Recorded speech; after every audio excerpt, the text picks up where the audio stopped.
Hello.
Mic बंद कर दे अपनी शाबाश।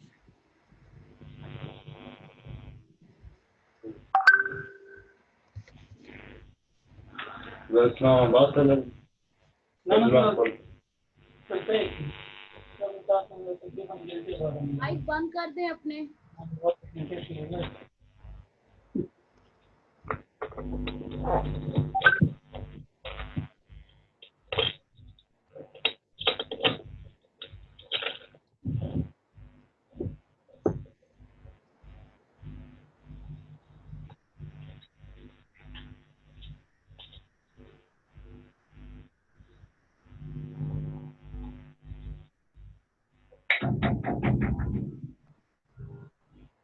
स्क्रीन शेयर हो रही है आपको?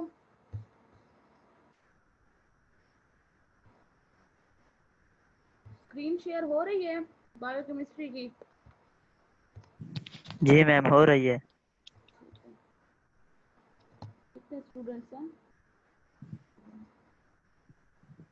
आप लोग थे पिछली क्लासेस में? जी नहीं मैम। आ जाएं। जी अभी। अच्छा, हमने जो है विटामिन वाला चैप्टर स्टार्ट किया था, ठीक है, विटामिन का चैप्टर जी ठीक हो गया। विटामिन की डेफिनेशन तो पढ़ी थी, उसके बाद अपना माइक बंद कर दें, माइक बंद कर दें, बंद कर दें। विटामिन की डेफिनेशन, ठीक है, कि विटामिन होते क्या हैं, फिर हमने उनकी क्लासिफिकेशन के बारे में स्टडी किया था कि हमारे पास कुछ जो होते हैं फैट सॉल्युबल विटामिन होते हैं, कुछ वाटर सॉल्युबल विटामिन होते हैं, ठीक है।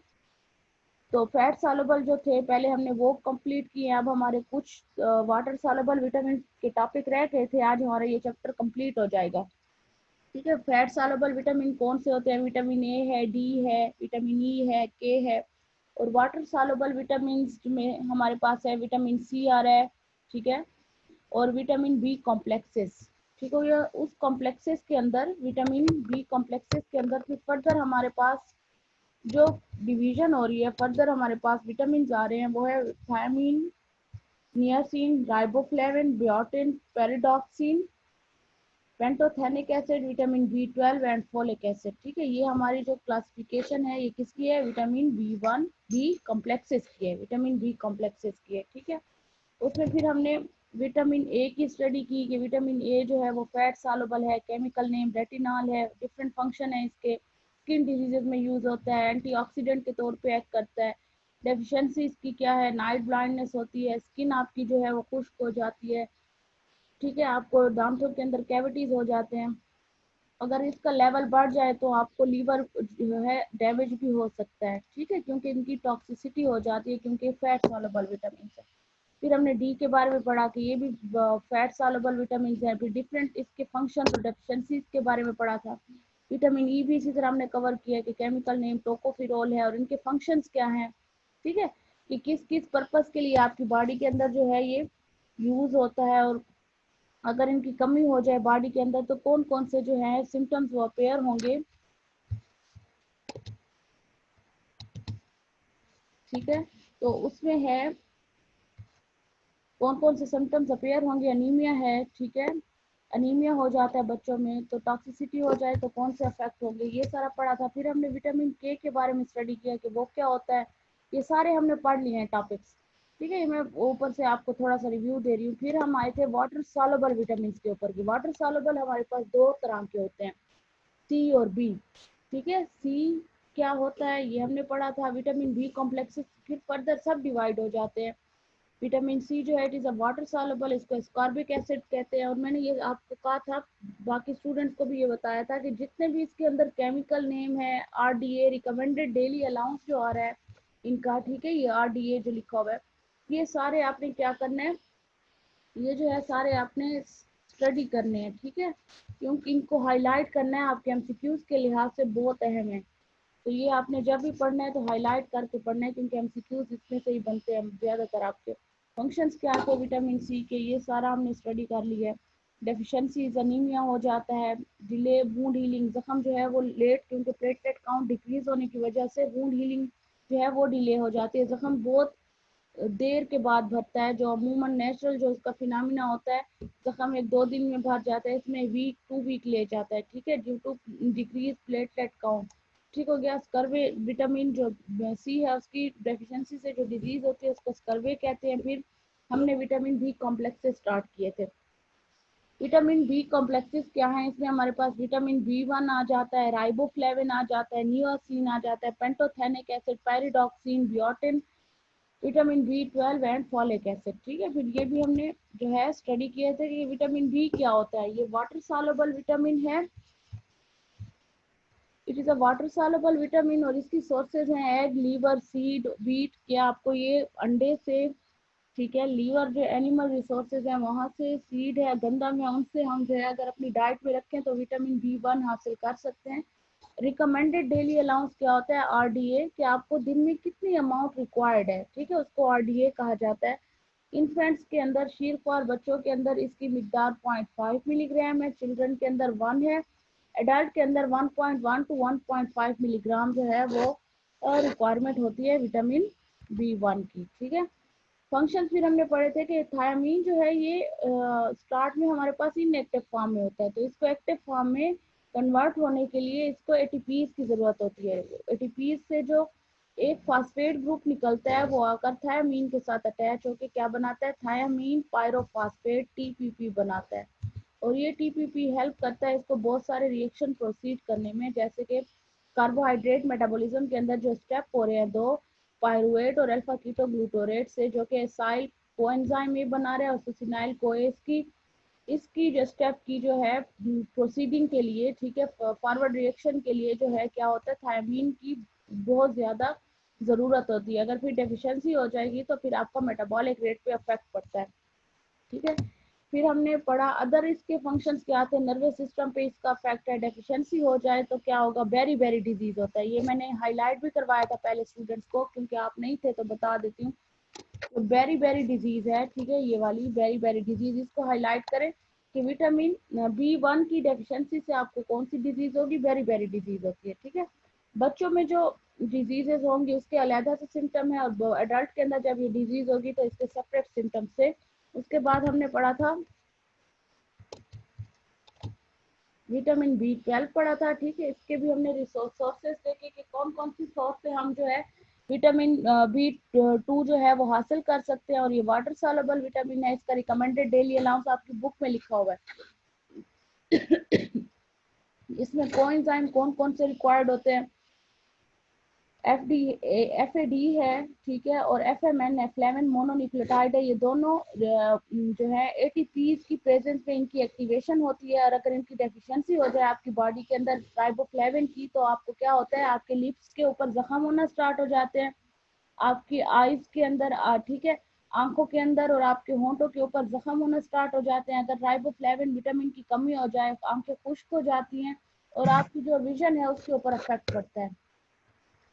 ठीक है, ये सारे हमने स्टडी किए थे, इसलिए मैं जल्दी से आपको बता रही हूँ ऊपर से रिव्यू। दूसरा क्या था, विटामिन B3 था, नियासिन। इसमें ये भी वाटर सॉल्युबल विटामिन है। सोर्सेज इसका मिल्क है, लीन मीट है, विदाउट फैट्स जो मीट हम लेते हैं उसको लीन मीट कहते हैं। ठीक है, सीरियल्स, अनाज, और ये सारे मेटाबॉलिज्म ऑफ द ट्रिप्टोफेन का मेटाबॉलिज्म होता है। कल मैंने सारा एक्सप्लेन किया कि ट्रिप्टोफेन क्या होता है, प्रिकर्सर के तौर पे एक्ट करता है डिफरेंट हमारे जो है न्यूरोट्रांसमीटर की फॉर्मुलेशन में। और उसके अलावा जो है ट्रिप्टोफेन एक प्रोटीन अमाइनो एसिड है। ठीक है, इसकी जब मेटाबॉलिज्म होता है तो क्या बनता है, हमारे पास आता है नियासिन आता है। अब इसका रिकमेंडेड डेली अलाउंस सिर्फ फॉर बच्चों में, इनफेंट्स में 6 मिलीग्राम है, जबकि बड़ों को 17 to 21 मिलीग्राम जो है रिक्वायर्ड होता है। और इसके जो दो को एंजाइम है, निकोटिनामाइड एडेनिन डाइन्यूक्लियोटाइड और निकोटिनामाइड एडेनिन डाइन्यूक्लियोटाइड फॉस्फेट है। ठीक है, नेक्स्ट जो हमारे पास एग्जाम, अपना माइक बंद कर दें, शाबाश, माइक बंद कर दें। गुलजमीन, गुलजमीन नाम है आपका, ये माइक बंद करें, माइक अपना बंद करें।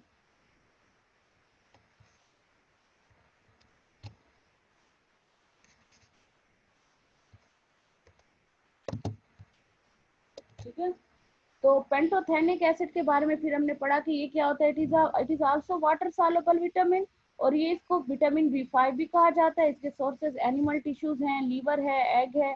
और रिकमेंडेड डेली अलाउंस जो है, डेली रिक्वायरमेंट है वो 4.7 मिलीग्राम पर डे है। ठीक है, और हमारे पास इसमें जो है it's a component of coenzyme A का कंपोनेंट है। और इसमें एग्जांपल जो है सुसिनाइल को है, फैटी एसाइल को है, एसाइल को है, ये जितना भी है, ये मतलब के ये विटामिन हमें हेल्प करता है जो असाइल ग्रुप है उसकी ट्रांसफर में। ठीक है, उसको ट्रांसफर करने में एक चेन से दूसरी चेन में। और ये उस वक्त हो रहा होता है जब कार्बोहाइड्रेट का मेटाबॉलिज्म हो रहा होता है। ठीक है, कार्बोहाइड्रेट जब आपकी बॉडी के अंदर क्या हो रहे होते हैं, कम्प्लेक्स कंपाउंड में कन्वर्ट हो रहे होते हैं, या सिंपल ग्लूकोज उनसे मिलके बन रहा होता है। हमने कार्बोहाइड्रेट्स पढ़े थे, आपको सारा उनके बारे में आइडिया होगा। पेंटोथेनिक एसिड जो है, अगर इसकी डेफिशिएंसी हो जाए तो नींद नींद डिस्टर्ब हो जाती है आपकी, आपको बर्निंग फूड सिंड्रोम हो जाता है, आपके पैरों में खारिश होती है, जलन होती है, और फैटी एसिड जो बन रहे हैं उनकी आपकी बॉडी में जो है सिंथेसिस कम हो जाती है। ठीक है, अगर इसकी डेफिशिएंसी हो जाए।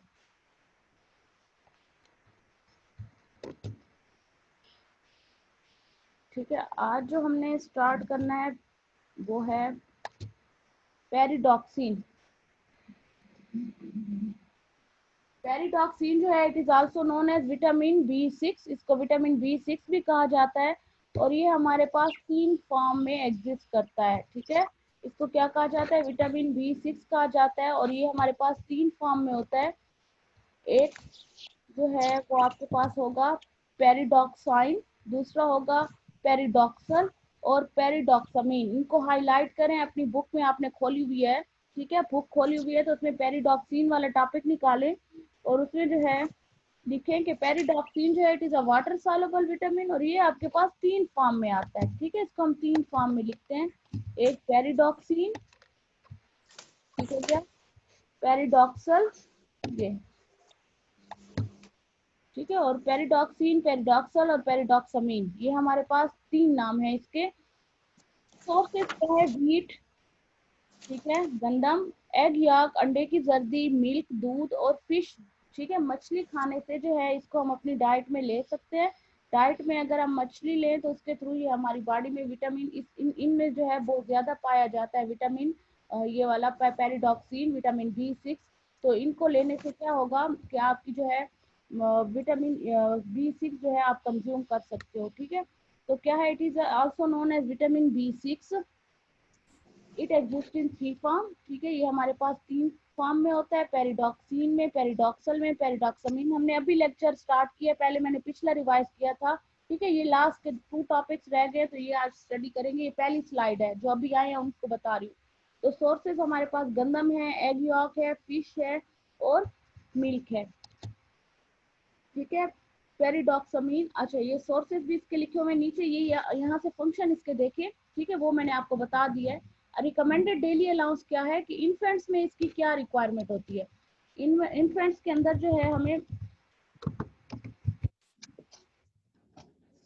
इन्फेंट्स के अंदर इसकी रिक्वायरमेंट शीरख्वार बच्चों में क्या है कि 0.6 मिलीग्राम जो है शीरख्वार बच्चों में इसकी ज़रूरत होती है, ठीक है। चिल्ड्रन के अंदर 1.6 मिलीग्राम डेली रिकमेंडेड अलाउंस है, और अडल्ट के अंदर जो है 1.4 से लेकर 2.2 मिलीग्राम जो है विटामिन B6 की क्या होती है, रिक्वायरमेंट होती है। ये रिक्वायर्ड होता है डेली बेसिस पे।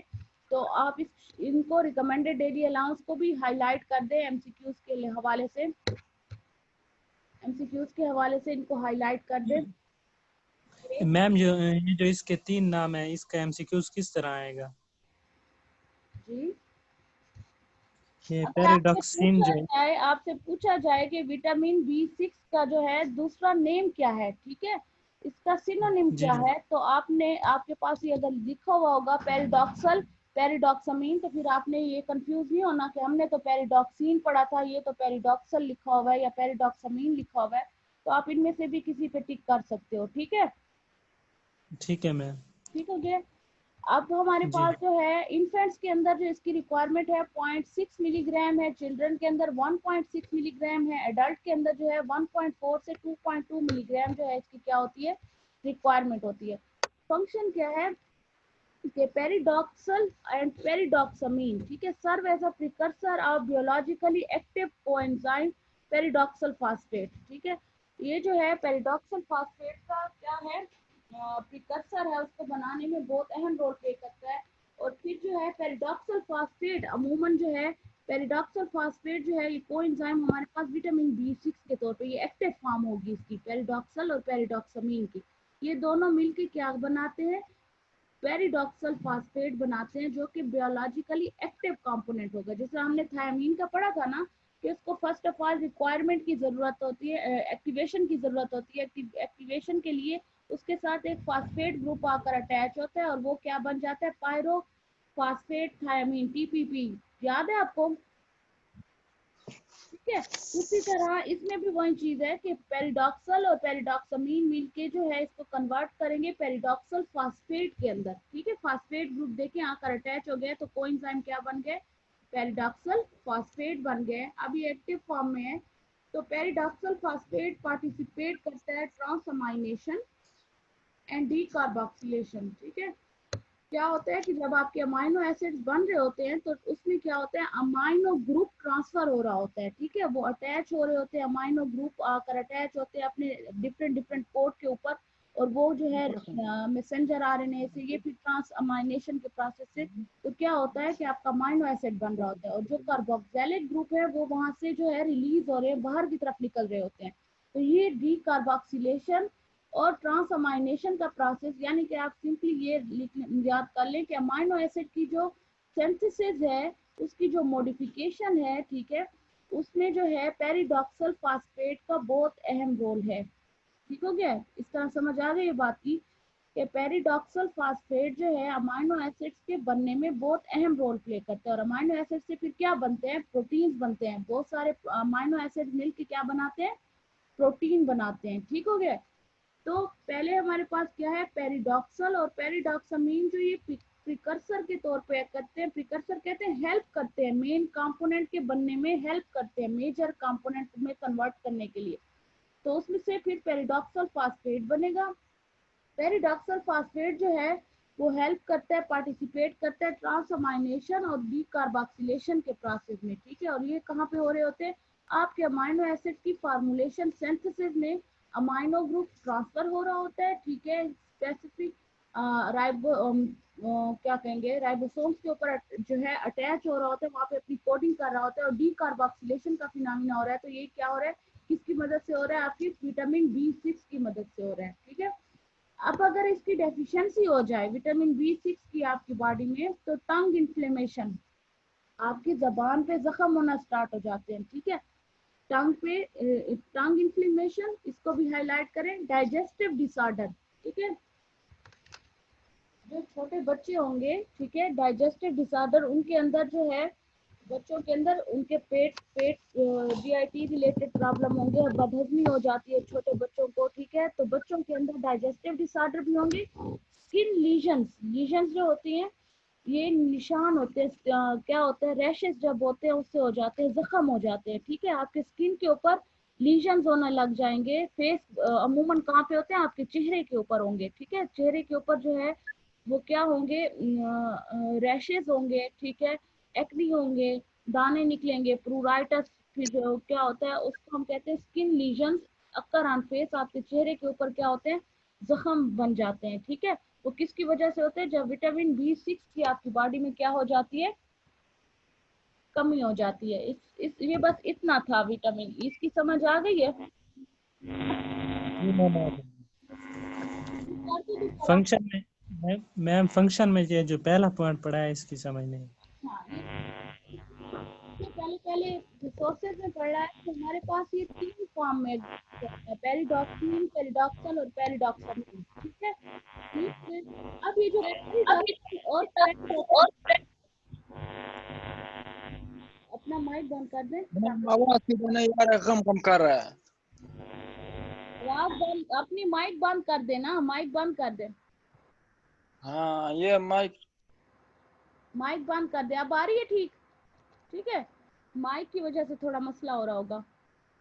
अच्छा, तो यहाँ पर जो हमारे पास फंक्शंस हैं, पेरिडॉक्सल और पेरिडॉक्सामीन जो है ये प्रिकर्सर के तौर पे एक्ट करता है। प्रिकर्सर मीन के हेल्प करता है मेन विटामिन B6 की सिंथेसिस में। मेन कंपोनेंट है कौन कौन से, पेरिडॉक्सल और पेरिडॉक्सामीन मिलके क्या करते हैं, पेरिडॉक्सल फास्फेट बनाते हैं।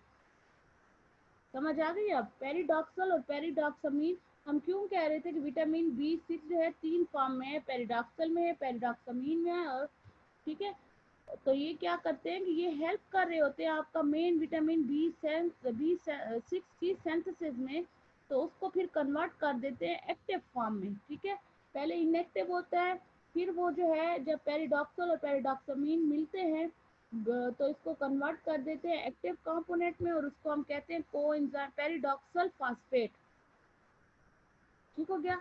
अब ये जो पेरिडॉक्सल फास्फेट है ये हेल्प करता है आपके अमाइनो एसिड्स की सिंथेसिस में, ठीक है। आप इसको अगर ये ट्रांसअमाइनेशन और डीकार्बोक्सिलेशन नहीं पढ़ सकते तो आप सिंपली लिख ले पेरिडॉक्सल फास्फेट participate या help in the synthesis of या help in the modification of amino acids, ठीक है। Pyridoxal phosphate help in the modification of amino acids. Deficiencies causes इसकी क्या है, आपकी जबान पे इन्फ्लेमेशन, टंग इन्फ्लेमेशन हो जाती है, डाइजेस्टिव डिसऑर्डर्स होते हैं, और उसके अलावा स्किन लीजन्स हो जाते हैं, ठीक है। ये क्या था, विटामिन B6 था, ठीक है। समझ आ गई। अब नेक्स्ट स्टार्ट करें, नेक्स्ट लास्ट मेरा ख्याल में जी मैम करें। ये तो यहाँ पे स्लाइड ही नहीं आई हुई। बुक्स खोली हुई है सबने, जी मैम खोली हुई है। सबने खोली हुई है। यहाँ पर जो है मेरे ख्याल में स्लाइड नहीं बनी, सेफ नहीं हुई थी। तो बुक खोल के एक मिनट करा देती हूँ आपको। चलें ठीक है, कर लेते हैं, मैं लिख लूँगी, सही है। नेक्स्ट स्लाइड पे अब जो है हमने आज कौन सा टॉपिक स्टार्ट करना था, आज हमने करना है बियोटिन, ठीक है। बियोटिन वाले पढ़ने थे विटामिन, ठीक है।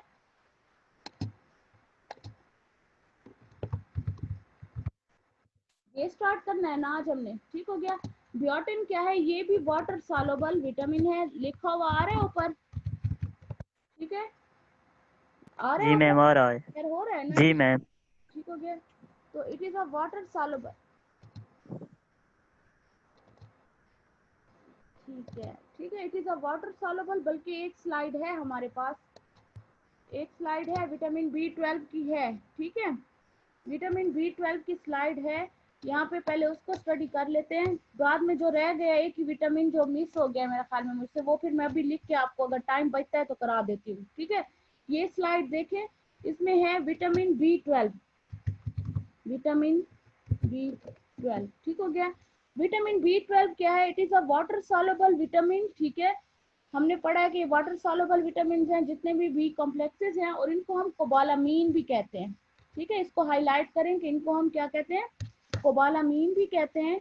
और it help the presence of cobalt and amide nitrogen, ठीक है, अमाइड नाइट्रोजन और कोबाल्ट मिल के हमें क्या देते हैं, B12 देते हैं, द नेम कोबामाइड और कोबालामीन, ठीक है। आप इसको फिर आपके जो है एमसीक्यूज में कोबामाइड भी लिखा हुआ आ सकता है, कोबालामीन भी लिखा हुआ आ सकता है। तो जब कोबाल्ट ठीक है मेटल है, कोबाल्ट और अमाइड ग्रुप जब नाइट्रोजन के अटैच होते हैं, ठीक है, तो क्या मिलता है हमारे पास, क्या बनता है, विटामिन B12 बनता है। तो ये नाम जो है कोबाल्ट मेटल की वजह से इसको कोबालामीन भी दिया गया, क्योंकि अमाइन ग्रुप के साथ कोबाल्ट अटैच हो जाता है तो कोबालामीन बन जाता है, और वो विटामिन B12 का नाम है, ठीक है।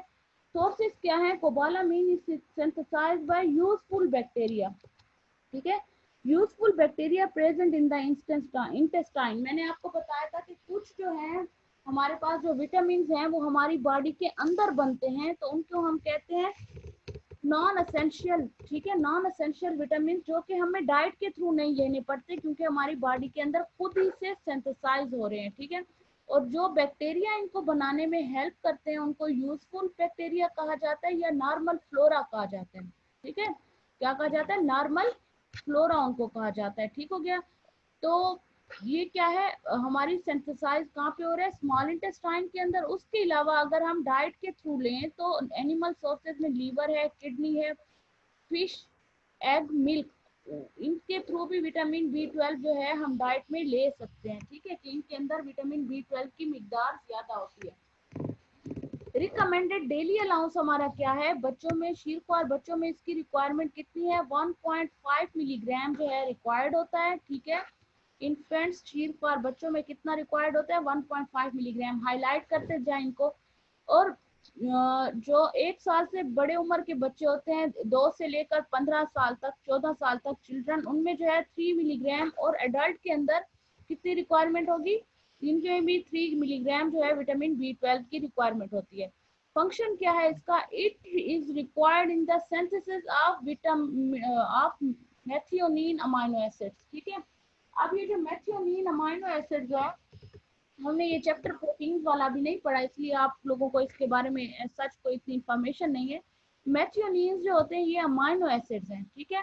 और अमाइनो एसिड्स क्या होते हैं, ये बेसिक यूनिट होते हैं, फंडामेंटल यूनिट होते हैं किसके, प्रोटीन के। बहुत सारे अमाइनो एसिड्स मिलके क्या बनाते हैं, प्रोटीन बनाते हैं, ठीक है। नंबर ऑफ अमाइनो एसिड्स मिलेंगे और क्या बनाते हैं, प्रोटीन बनाते हैं। तो मेथियोनिन जो है ये भी एक अमाइनो एसिड है, और इसका एक रोल क्या है कि ये हमारी हेयर के अंदर होता है, ठीक है, हमारे बालों में अंदर इसकी मिकदार ज्यादा है, हमारे नेल्स के अंदर इनकी मिकदार ज्यादा है, ठीक है। तो ये कैराटिनाइजेशन के प्रोसेस में बहुत हेल्प करता है, आपके हेयर की ग्रोथ में, हेयर कलर में, ठीक है। उसके अलावा जो है आपके नेल्स की ग्रोथ में, ठीक है, तो नेल्स जो है, नेल्स की फॉर्मेशन में, कैराटिनाइजेशन में, इसका उस प्रोसेस को कैराटिनाइजेशन कहा जाता है, उसमें इसका बहुत अहम रोल है। और इसकी सिंथेसिस में कौन हेल्प कर रहा है, विटामिन B12 हेल्प कर रहा होता है, ठीक हो गया। अब मेथियोनिन इटसेल्फ जो है क्या है, अमाइनो एसिड है, इसको बनाने में विटामिन B12 का बहुत अहम रोल है। और मिथियोनिन क्या है कि ये हेयर में और कैराटीन क्या है, हेयर नेल्स के अंदर पाया जाता है ज्यादातर। Help in the metabolism of cholesterol, vitamin B12 की मदद से हमारी जो कोलेस्ट्रॉल है बॉडी के अंदर उसका भी मेटाबॉलिज्म होता है, ठीक है। अगर विटामिन B12 ना हो तो कोलेस्ट्रॉल का मेटाबॉलिज्म जो है वो डिस्टर्ब हो सकता है। अब कोलेस्ट्रॉल क्या होता है, ये जब बनता है तो एक होता है, मैंने आपको बताया था, लो डेंसिटी लिपोप्रोटीन्स, ठीक है। लो डेंसिटी लिपोप्रोटीन्स का लेवल जो है हमारी बॉडी के अंदर अपने नॉर्मल रेंज के अंदर होना चाहिए, अबाउट 170 तक होना चाहिए। उससे ज्यादा होगा तो वो क्या होता है, बैड लिपिड प्रोफाइल होती है, ठीक है। अब कोलेस्ट्रॉल इतने लेवल तक कैसे रहता है कि इसको जो है HDL जो है वो रेगुलेट करता है, हाई डेंसिटी लाइपोप्रोटीन, और वो क्या होता है, जाके लीवर में इसको ट्रांसपोर्ट करता है, फिर लीवर में इसके ऊपर मेटाबॉलिज्म होता है, और ये फिर फैटी एसिड और डिफरेंट कंपोनेंट में, स्मॉलर कंपोनेंट में कन्वर्ट होके आपकी बॉडी से क्या होता है, एक्सक्रीट आउट हो जाता है। अब ये जितना भी मेटाबॉलिज्म है वो किसकी मदद से हो रहा होता है, विटामिन B12 की मदद से हो रहा होता है, ठीक है। दूसरा, इसके अलावा इसका एक अहम रोल है कि न्यूक्लिक एसिड जो है उसकी सिंथेसिस में भी विटामिन B12 का अहम रोल होता है। It involve in the conversion of folic acid to its active form tetrahydrofolate. ठीक है, जो टेट्राहाइड्रोफोलेट है वो फोलिक एसिड का एक्टिव का फॉर्म है। ठीक है, तो फोलिक एसिड को टेट्राहाइड्रोफोलेट में कन्वर्ट होने में भी विटामिन B12 मदद करता है। ठीक है, यहाँ तक समझ आ गई है?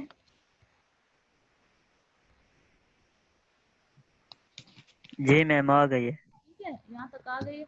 आगे क्या है, ये डेफिशिएंसी जब हो जाएगी B12 की, जब आपकी बॉडी के अंदर डेफिशिएंसी हो जाएगी तो क्या होता है, इसकी डेफिशिएंसी से जो है आपको एक अनीमिया होता है, उसका नाम है परनिशियस अनीमिया। इसको हाईलाइट करें, ये आपके एमसीक्यूज में आता है, pernicious anaemia. Due to deficiency of vitamin B12 जो है हमें जो अनीमिया होता है उसको परनिशियस अनीमिया कहते हैं।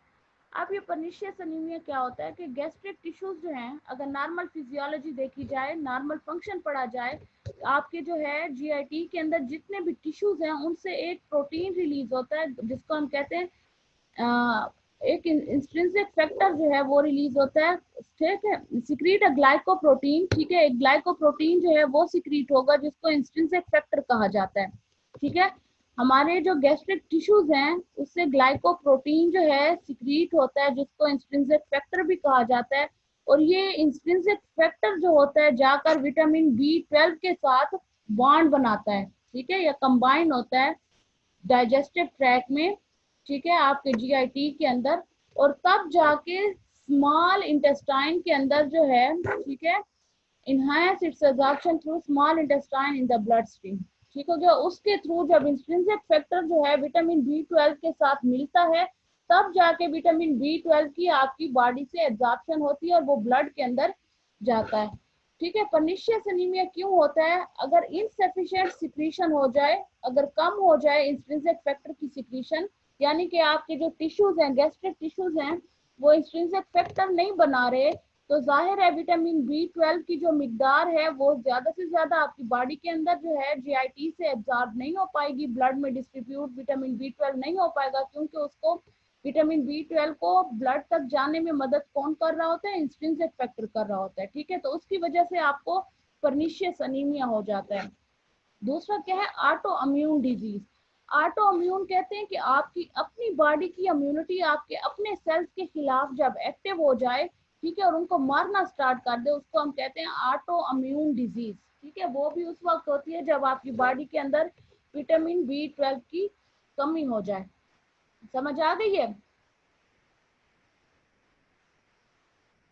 समझ आ गई है आपको? जी मैम आ गई है। ठीक है, जी मैम आ गई है। हाँ। अब लास्ट वन जो है वो कौन सा, फोलिक एसिड है।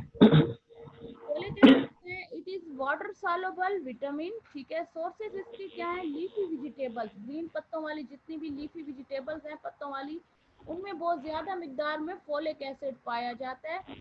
फोलिक एसिड ये, हाँ, आप जब दवाई लेते हो ना खून की कमी की, तो उसके साथ जो है आयरन के साथ फोलिक एसिड मोस्टली जो है कॉम्बिनेशन में होता है।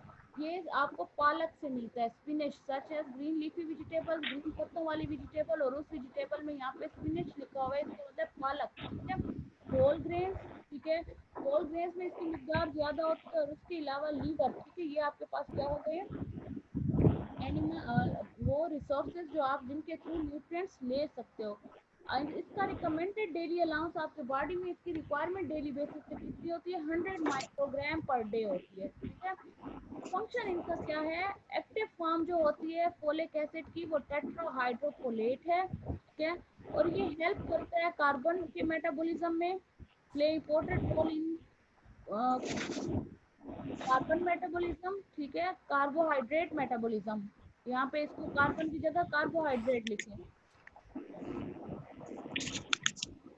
Help in purine and pyrimidine synthesis. अब आपके डीएनए जो है वो डबल स्ट्रैंडेड होता है। ठीक है, और वो नाइट्रोजनस बेसिस से मिलके बना हुआ होता है, उसमें नाइट्रोजनस बेसिस जो होती हैं उनको हम प्यूरिन और पैरामाइडिन के अंदर कन्वर्ट कर देते हैं। वो कौन सी होती हैं, एडेनिन, थायमिन, कोवानिन और साइटोसिन, ये चार हमारे पास होती हैं, और ये चार मिलके क्या बनाती हैं, डीएनए बनाती हैं या आरएनए बनाती हैं। ठीक है, और ये डीएनए आरएनए, डीएनए क्या है, आपका जेनेटिक मटेरियल है। ठीक है, ये क्या होता है, DNA it help in purine and pyrimidine synthesis, ठीक है।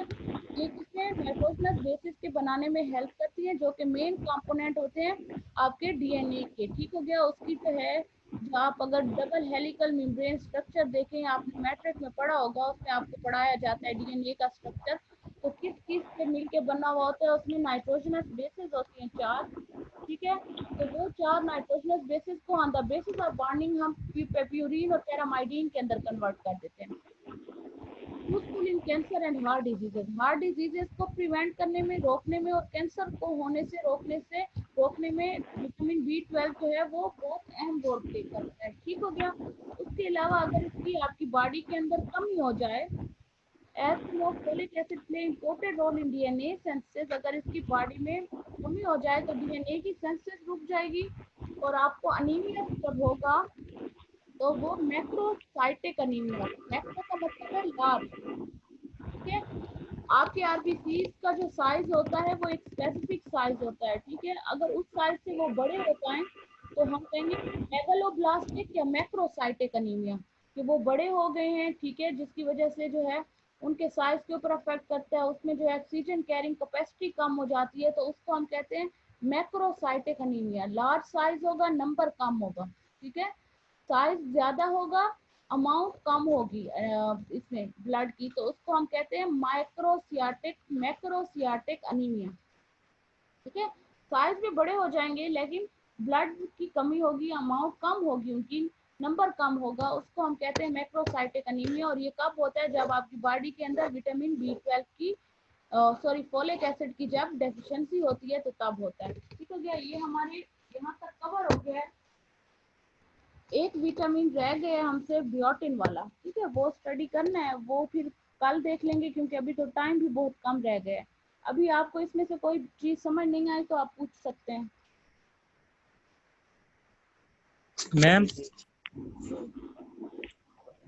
हेलो मैम, जी जी ये जो कल आपने वो पढ़ाया था कौन सा विटामिन B3, इसमें और डिफिशियंसी से जो फ्लैग्रा डिजीज होती है। हेलो, जी जी सुन रही हूँ, पूछे पूछे, सुन रही हूँ। फ्लैग्रा डिजीज में वो इन्वॉल्व होते हैं ना, जीआईटी और सेंट्रल नर्वस सिस्टम। जी तो ये मेम्ब्रेन जो होती है, कौन सी म्यूकस मेम्ब्रेन, इसका फंक्शन क्या होता है फिर इसको जो वो हाँ हेमरेज कर देते हैं? हाँ, म्यूकस मेम्ब्रेन जो है, ठीक है, ये म्यूकस मेम्ब्रेन एक प्रोटेक्टिव कोटिंग होती है आपकी जीआईटी के अंदर, गैस्ट्रोइंटेस्टाइनल ट्रैक्ट के अंदर। कि क्या होता है कि आपकी जो जितने भी एसिड रिलीज हो रहे होते हैं ना, फॉर एग्जांपल पेरिटल सेल्स, अल्लाह ताला ने आपकी जो है मेम्ब्रेन की कंपोजिशन ऐसी बनाई है, क्योंकि अगर हम देखें फिजियोलॉजी देखें स्टमक की, तो स्टमक की जो पेरिटल लाइनिंग है उससे डिफरेंट एसिड रिलीज हो रहे होते हैं, ठीक है। एक HCl रिलीज हो रहा है, गैस्ट्रिन रिलीज हो रहा है, तो और पेप्सिनोजन, ये सारे मिल के जो है आपकी स्टमक की इन्वायरमेंट को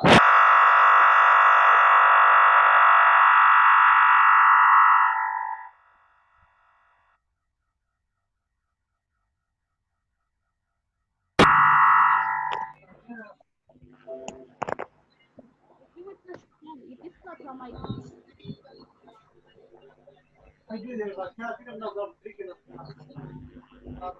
किसका माइक था, इतना शोर हो रहा था? आवाज आ रही है? अपने माइक बंद करें, इतना शोर कर रहे हैं आप लोग।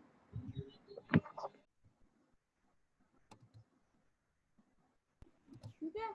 अच्छा, जो जीआईटी के अंदर जो प्रोटेक्टिव कोटिंग होती है, ठीक है, वो क्या होती है कि बचाती, अब आपके जो एसिड्स रिलीज हो रहे हैं स्टमक के ल्यूमन के अंदर, वो जो आपकी इन्वायरमेंट को असेडिक कर रहे हैं, तो उससे वो फिर क्या करते हैं कि आपके जब स्टमक की वाल से लगते हैं ना, तो वहां पे क्या काज करते हैं, इरोजन काज करते हैं, इरप्ट कर देते हैं। तो उसके लिए अल्लाह ताला ने एक कवरिंग कोटिंग बनाई है कि आपकी जो पेरिटल लाइनिंग है उसके ऊपर एक म्यूकस की कोटिंग होती है, और ये कोटिंग सिर्फ स्टमक पे नहीं होती, आपकी पूरी जीआईटी की लाइनिंग पे होती है, कि आपकी वो लाइनिंग एक प्रोटेक्ट हो जाए एसिडिक इन्वायरमेंट से, ठीक है, एरोजन से, अल्सर ना हो पाए। लेकिन जब आपकी पीएच बहुत ज्यादा एसिडिक हो जाती है तो कभी कभी क्या होता है, आपको स्टमक अल्सर हो जाता है, ठीक है, आपकी वो लाइनिंग जो है जो पतली हो जाती है, पतली होने के बाद जो है वो उस जगह से वो लाइनिंग खत्म हो जाती है, उसके बाद वो जख्म होना होना स्टार्ट हो जाते हैं, ठीक है।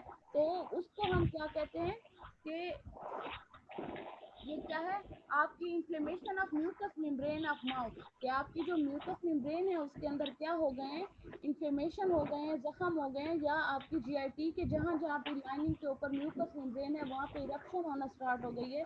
तो उससे उसकी वजह से क्या होते हैं, डिफरेंट आपको जीआईटी रिलेटेड जो है डिजीजेज होती हैं, ठीक है। जीआईटी रिलेटेड डिस्टर्बेंस होगी बॉडी के अंदर, समझ आ गई है। जी जी मैम आ गया। ये जीआईटी ये म्यूकस मेम्ब्रेन मैम माउथ से लेकर स्टमक, लार्ज स्मॉल इंटेस्टाइन सब में होती है।